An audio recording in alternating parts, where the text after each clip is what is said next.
Bumilis ang pagtaas ng presyo ng mga pangunahing bilihin at serbisyo sa bansa noong Nobyembre. Batay sa datos ng Philippine Statistics Authority, naitala sa 2.5% ang inflation rate noong Nobyembre na mas mataas kumpara sa 2.3% noong Oktubre.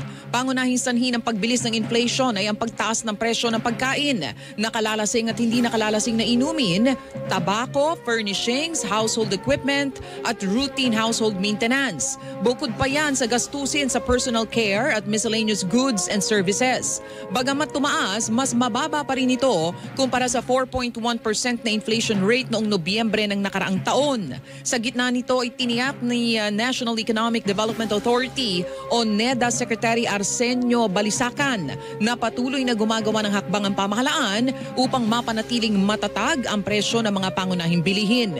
Sinabi naman ng Bangko Sentral ng Pilipinas na pasok din ang 2.5% na